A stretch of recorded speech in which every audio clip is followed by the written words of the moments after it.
Eh, Tengan ustedes la cordial bienvenida de parte del grupo de estudiantes de la Universidad Nacional del Centro del Perú, que en esta oportunidad tenemos el agrado de poder presentarles un pequeño alcance acerca de lo que vendría a ser la epistemología, que para nosotros es un punto muy importante para entender o para comprender lo que es la investigación.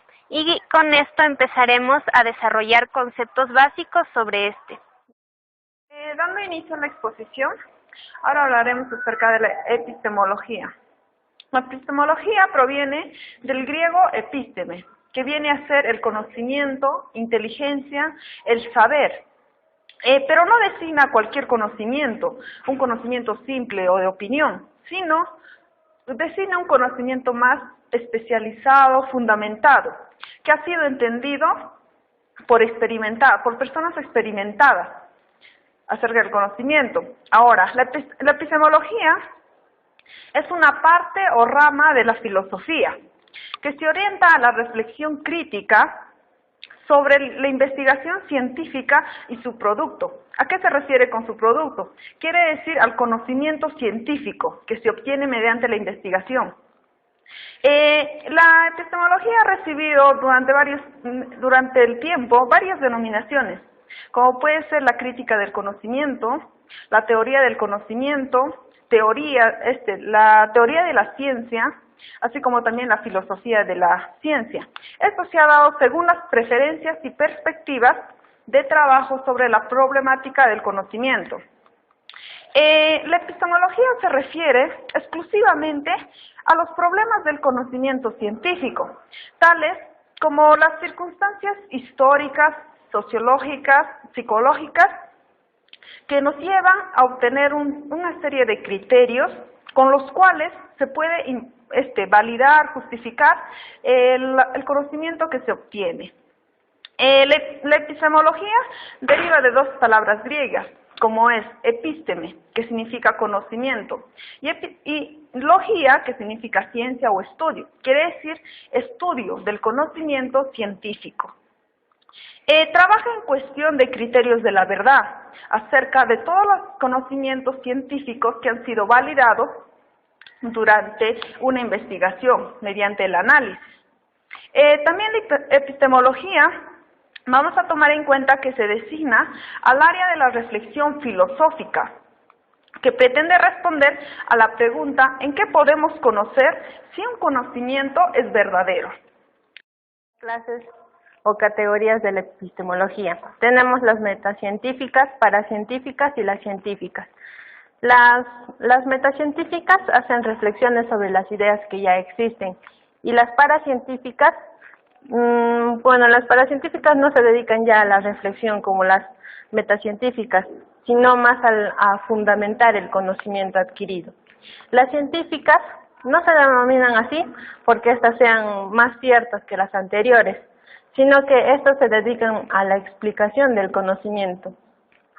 Pasamos a las epistemologías regionales, que son construidas de acuerdo a las características y necesidades del campo. Por ejemplo, tenemos a las epistemologías de la administración, de la economía, de la contabilidad, o puede ser de la psicología. Son sus variantes o estudios de la epistemología. Los problemas que le competen a la epistemología, son el sistema, desarrollo, describir, funciones, todo acerca de la ciencia. Las fuentes de la epistemología en la Edad Antigua, que se data del siglo VII al siglo IV antes de nuestra era, encontramos que en este periodo la filosofía se desarrolla en el territorio griego. Ellos buscaban contemplar el conocimiento con la armonía del cosmos y de la naturaleza.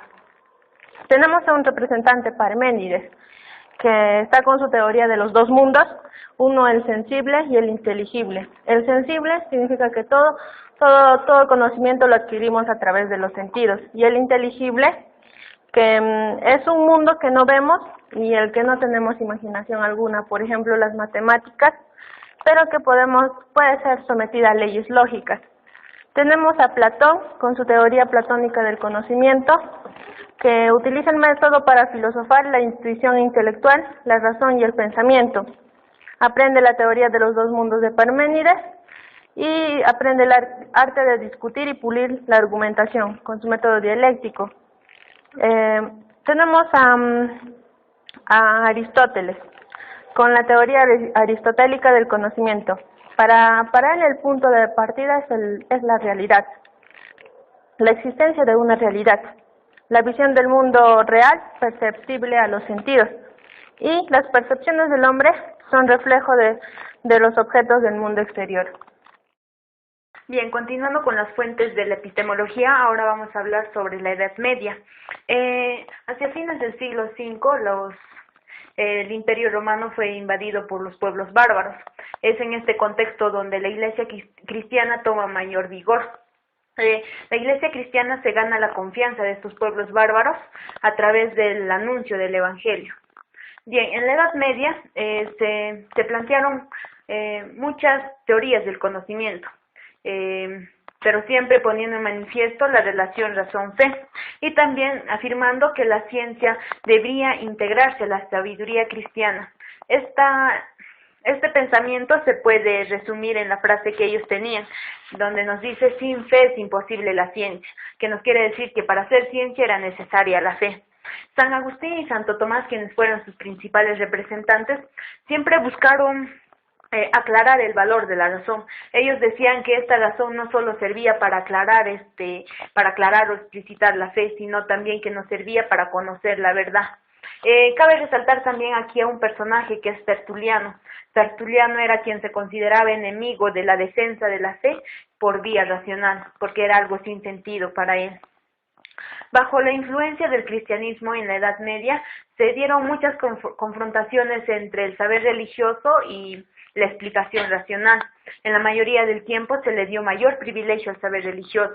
Claro que habían algunas circunstancias en que se le consideraba importante a la explicación racional, pero este era limitado, ya que si esto contradecía al saber religioso, no era válido.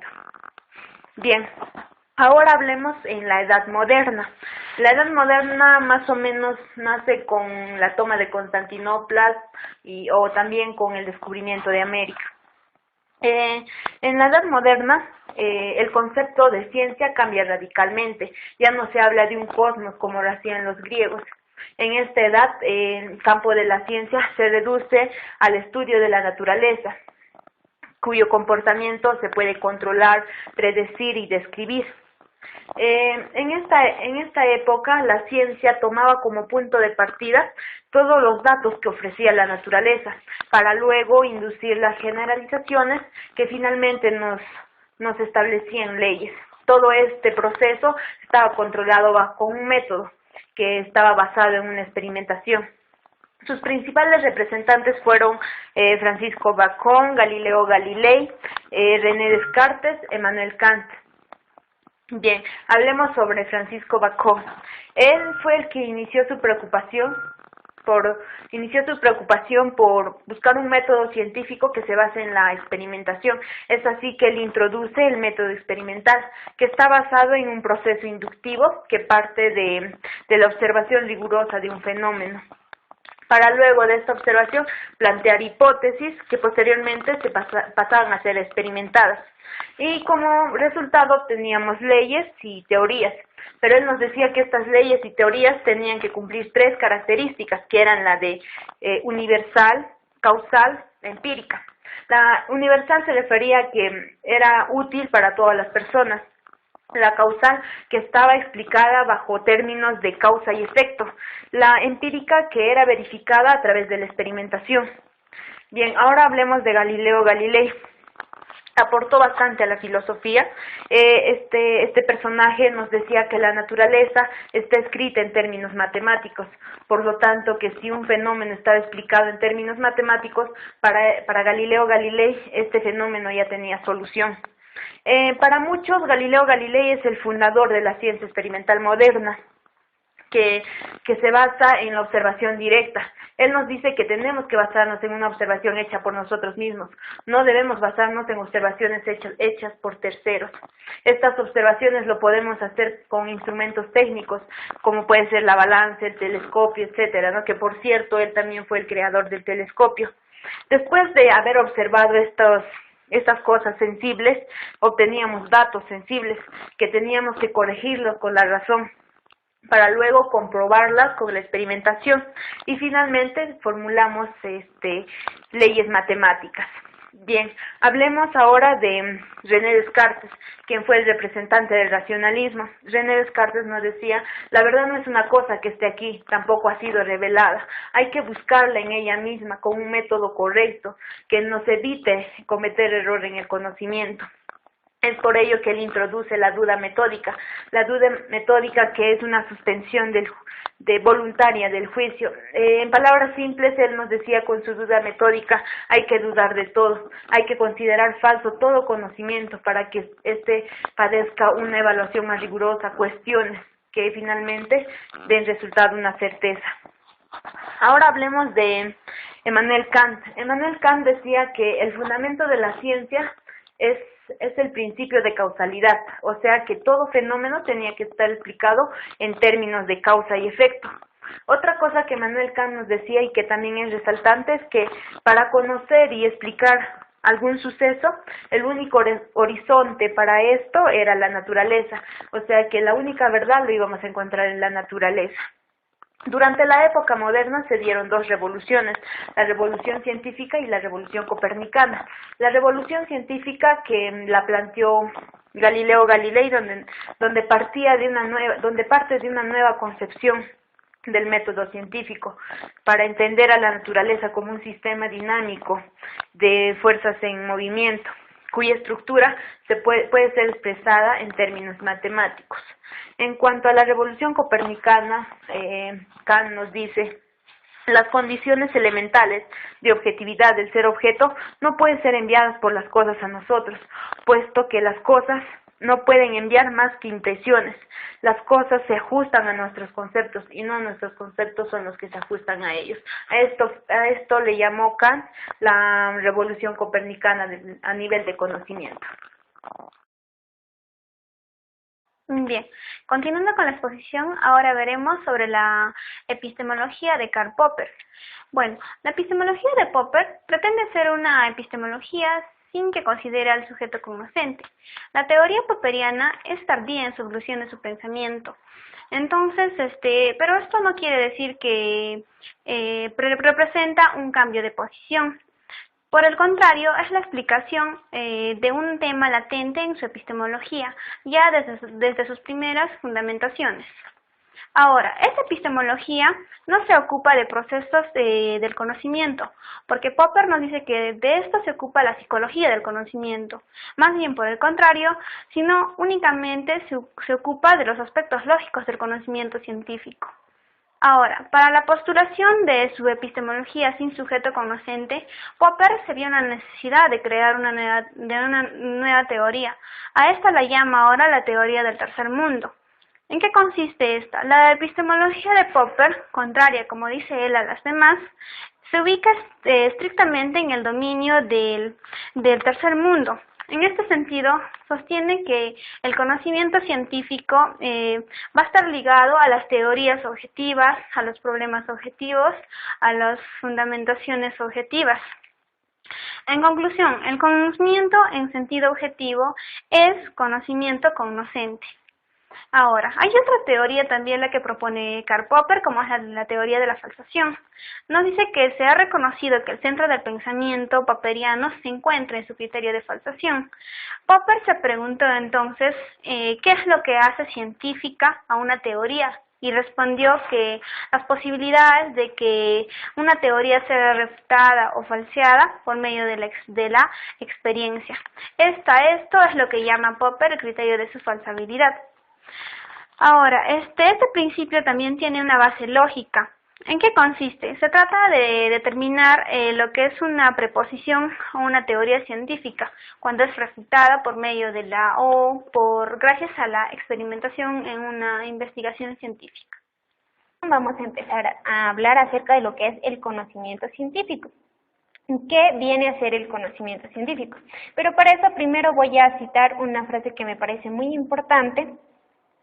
Dice, ha dicho Bacon en una sentencia que se ha hecho famosa que saber es poder.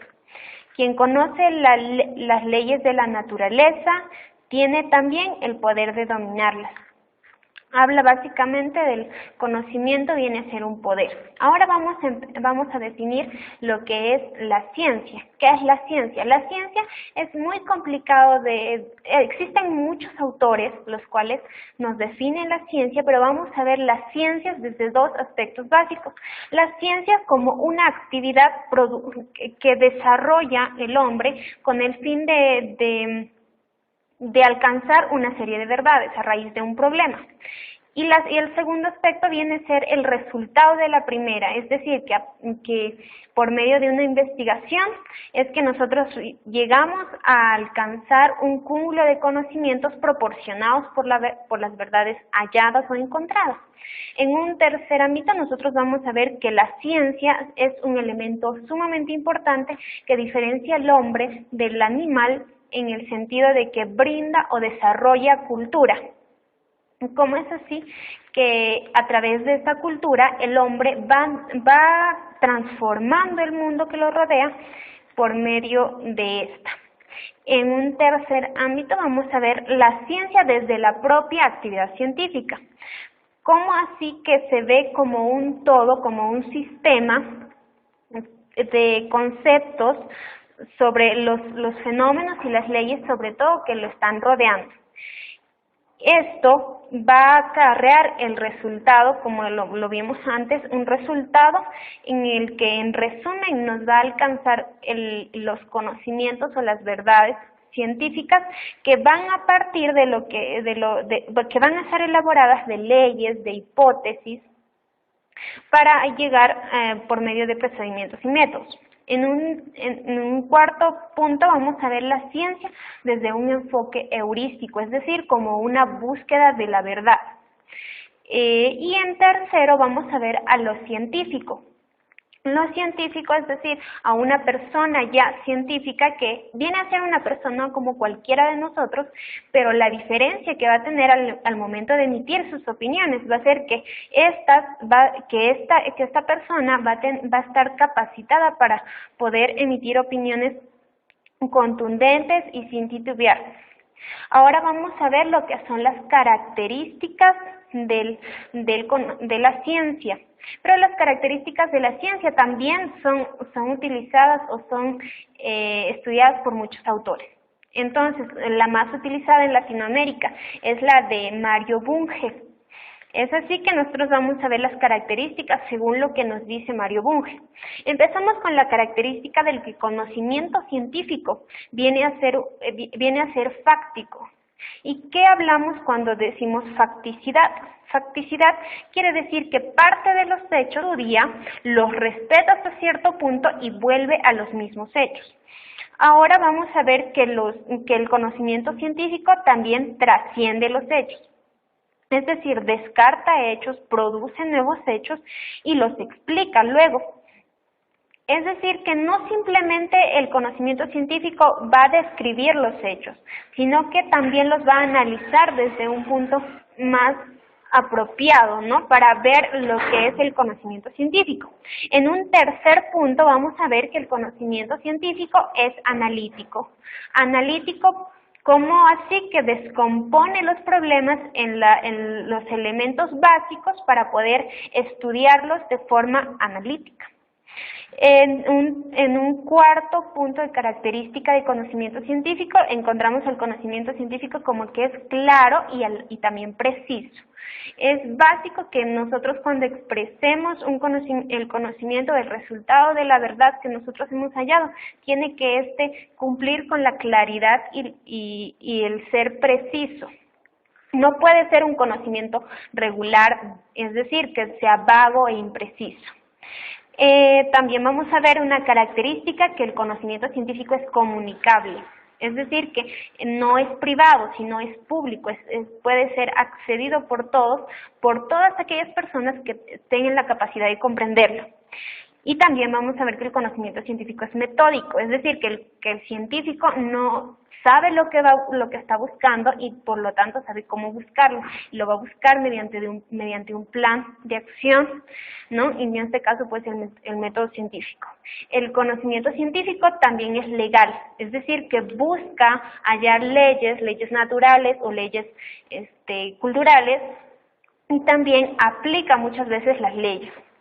También vemos que el conocimiento científico es abierto. ¿En qué sentido es abierto? En que no se va a cerrar como un conocimiento a priori, sino que también podría ser falible y podría ser discutible, puede errar. Y esta característica ayuda a que el conocimiento sea cada vez más preciso y pueda progresar cada vez más. Ahora vamos a ver la clasificación de las ciencias a través la clasificación de las ciencias a través del tiempo. Vamos a ver la clasificación según Aristóteles. La clasificación según Aristóteles, vemos que la clasifican tres, que es las ciencias teóricas, las ciencias prácticas y las ciencias poéticas. Estas básicamente se ven clasificadas según los procesos cognitivos básicos del ser humano, pero podríamos observar que en esta clasificación no existe, por ejemplo, la historia y mezcla las ciencias con las artes. Ahora, en una segunda clasificación, vamos a ver la clasificación según Francis Bacon, donde también existe una clasificación en tres.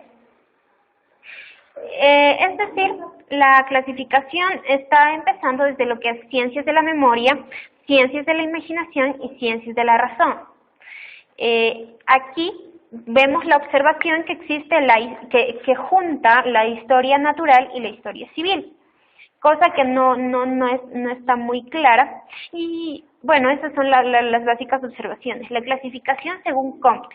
La clasificación según Comte es una pirámide invertida que tiene 6 niveles. Bueno, está jerarquizado. La observación que podríamos dar a esta clasificación es de que a la psicología la pone como una mera rama de estudio de la biología, ¿no? Y no existe algo específico para lo que es este tipo de ciencias. Y por último, la clasificación de Bunge, donde vemos las ciencias actuales y las ciencias formales, y cada una subdividida en lo que es natural, cultural, y así vemos todas las ciencias. En otra clasificación podemos ver a la clasificación de Jean Piaget. La clasificación de Jean Piaget también existe la división de 4. Vamos a ver las ciencias monotéticas, las ciencias históricas, las ciencias jurídicas y las ciencias filosóficas. Ya vamos a terminamos con eso lo que es la clasificación científica, y ahora vamos a ver lo que es el método científico. El método científico, en la primera diapositiva que vamos a poder observar, se ven los pasos del método científico, que parte desde la observación hasta llegar a producir o a conseguir leyes. Y lo más central es el desarrollo del método científico. Empezamos con el aporte de Galileo Galilei. Galileo Galilei nos da, muchos lo consideran como el verdadero creador del método científico. Parte desde la observación de los hechos particulares para establecer leyes generales. Eso es lo básico, como ya hemos podido ver en las exposiciones anteriores. Galileo Galilei no parte de lo que es la experimentación por sí mismo, ¿no? Por cada persona tiene que experimentar y no partir solamente de ello, sino que él mismo tiene que experimentar. Ahora vemos el aporte de Descartes. René Descartes nos da sobre todo lo que es la duda metódica. Es decir, que todo conocimiento va a nacer de que nosotros empecemos a dudar de ello, pero teniendo el principio que no podemos dudar de la misma duda, ni tampoco podemos dudar del yo, o sea, de la persona dudante. A partir de la duda, del poder dudar, nosotros vamos a encontrar la esencia del conocimiento científico. Por lo tanto, también la duda es el pensar, es la acción de pensar. La acción de pensar, la misma que viene a ser la esencia del espíritu, según nos dice René Descartes. Y en un tercer y último aporte, viene a ser lo que es de Bacon. Francis Bacon nos da en su obra El Novum Organum, nos relata acerca de un nuevo método, de un nuevo órgano, que este vendría a ser el método de la inducción. La inducción, pero esta inducción va a partir de observar los hechos, los mismos que van a nacer de poder observar la realidad, pero objetivamente, es decir, sin perjuicios. Y Bacon nos dice que perjuicios vienen a ser los ídolos. Para ello, él clasifica estos ídolos o estos perjuicios que vienen a perturbar la observación en 4. Empecemos con el prejuicio de la tribu o ídola tribus, donde nos dice que básicamente lo que vendría a ser algo que molesta el momento de la observación viene a ser la falibilidad que tenemos en los sentidos. En un segundo tenemos el prejuicio de la caverna o ídola estetus. Esto viene a ser acerca de cómo el individuo mismo llega a ver en la sociedad, llega a ver desde su punto de vista, desde su cultura, desde su ideología, su pensamiento, llega a ver hacia el mundo exterior. La tercera viene a ser el ídolo del mercado, donde nos habla básicamente el significado de las palabras y llega a la conclusión de que el valor de las palabras viene a ser un valor relativo. Y el último que vamos a ver es el prejuicio del teatro o el ídolo teatris, que nos habla de que muchas veces los sistemas filosóficos, los sistemas de enseñanza vienen a ser engañosos pero aparentan verdad. Y bueno, con esto terminamos lo que viene a ser la epistemología y espero que les haya gustado y les haya podido contribuir en algo este estudio de epistemología. Gracias.